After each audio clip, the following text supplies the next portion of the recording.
Hi! Hello! నమస్తే. Welcome to Autowala updates. ఇప్పుడే ఆహాలో స్ట్రీమ్ అవుతున్న 'మై డియర్ దొంగ' మూవీ చూడడం జరిగింది.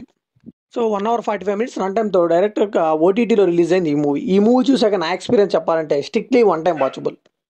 సో, కంటెంట్ వైస్ కొంచెం 'రాజా' సినిమా ఫీలింగ్ అయితే కనిపించింది కానీ, స్టార్టింగ్‌లో ఉన్న టేక్ ఆఫ్ మాత్రం లాస్ట్‌కొచ్చేసరికి కనిపించలేదు. సో, స్టార్టింగ్ 10 మినిట్స్ మూవీ చూడగానే మనకు అర్థమైపోతుంది ఏం జరగబోతుందో. సో, అభినవ్ గారి వన్ లైనర్స్ కోసం చూసానంటే ఈ మూవీ ఒకసారి ట్రై చేసేయండి.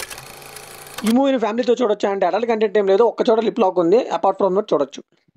అసలు బేసిక్ మూవీ స్టోరీ లైన్ ఏంటంటే సరైన బాయ్ ఫ్రెండ్ దొరక్క బాధపడుతున్న హీరోయిన్ ఇంట్లో మన దొంగ అయిన రంగా అలియాస్ అభినవ్ గోమటం గారు దొంగతనం చేస్తారు.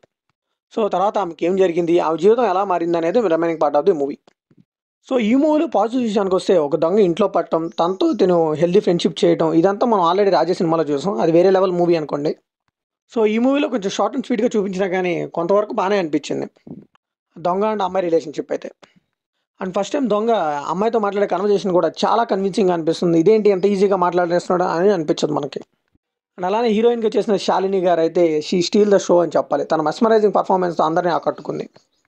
ఇంకా మన అభినవ్ గోమటం గారు అయితే ఆయన వన్ లైనర్స్తో ఇచ్చి పడేశారని చెప్పాలి. ఆయన పర్ఫార్మెన్స్ కూడా చాలా బాగుంది. అండ్ హీరోయిన్ బాయ్ ఫ్రెండ్గా చేసిన విశాల్ క్యారెక్టర్లో ఒక అతను చేశారు, అతను కూడా చాలా బాగా చేశారు. సో వన్ లైనర్స్ అయితే అక్కడక్కడ బాగానే పేలాయని చెప్పాలి. అండ్ సెకండ్ హాఫ్లో సాంగ్ కూడా వినడానికి చాలా బాగుంది. ఇంక ఈ మూవీలో నెగిటివ్స్ విషయానికి వస్తే ప్లాట్ బాగానే ఉంది కానీ రాజా మూవీ లెవెల్లో అయితే ఎమోషన్స్ అయితే వర్కౌట్ అవ్వలేదని చెప్పాలి. తెలిసిపోతుంది ఈజీగా నెక్స్ట్ ఏం జరుగుతుందో, ఈజీగా ఆడియన్స్ ప్రిడిక్ట్ చేసేలా ఉంది స్టోరీ. సో ఇంకా ఆ స్టోరీని ఏం చేయాలో తెలియక 1 అవర్ పాటు ఆనే తీసుకుంటూ తీసుకెళ్లారు. అండ్ ఇంకా బ్యాక్గ్రౌండ్ మ్యూజిక్ అయితే 2 వర్స్ట్ అని చెప్పాలి. షూట్ అంతా అయిపోయింది, ఎడిటింగ్ టైంలో ఏదో ఒకటి కొట్టించేసేయండి, ఆహా వాళ్ళకి పంపించేయాలి అన్నట్టుగా బ్యాక్గ్రౌండ్ మ్యూజిక్ అప్పటికప్పుడు కొట్టించినట్టున్నారు. అసలు అంటే అసలు వర్కౌట్ అవ్వలేదు అది. సో ఫ్లాష్ బ్యాక్లు ఇద్దరికి ఒకేలా ఉంటాయి హీరో హీరోయిన్కి. అయితే ఇక్కడ చిన్న డీటెయిలింగ్ ఏంటంటే ఫ్లాష్ బ్యాక్ స్టార్ట్ చేసేదేమో హీరో, బట్ ఎండింగ్ వచ్చేసరికి హీరోయిన్ చూపిస్తారు. అంటే ఇక్కడ దీని మీనింగ్ ఏంటంటే ఇద్దరు ఫ్లాష్ బ్యాక్స్ ఉంటాయి కాబట్టి స్టార్టింగ్ ఒకరు చేసినా ఎండింగ్ ఒకరు చేసినా కానీ ఒకేలా ఉంటుంది. సో ఈ డీటెయిలింగ్ మనకు కొంచెం మిస్ అయినా కానీ మిస్ అయిపోతాం.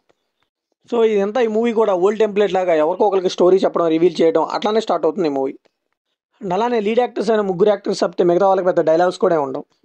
సో ఫైనల్గా ఈ మూవీకి మనం ఇచ్చే వెడిక్ట్ ఏంటంటే చూస్తున్నాను చెప్పు పర్లేదు అనిపిస్తూ ఉంటుంది కానీ ఎమోషన్స్ పెద్దగా వర్కౌట్ అవ్వలేదు. అండ్ ఒకనొక పాయింట్కి వచ్చేసరికి స్టోరీ చాలా ప్రిడిక్టబుల్గా ఉండటం వల్ల మనకైతే కొంచెం నీరసం వస్తుంది. బట్ వన్ లైనర్స్ కోసం ట్రై చేస్తానంటే ట్రై చేసేయండి. మరి ఈ మూవీ మీకు ఎలా అనిపించిందో కామెంట్లో షేర్ చేసుకోండి. వీడియో లైక్ చేయండి, షేర్ చేయండి, వెళ్ళే ముందు సబ్స్క్రైబ్ చేసుకోండి.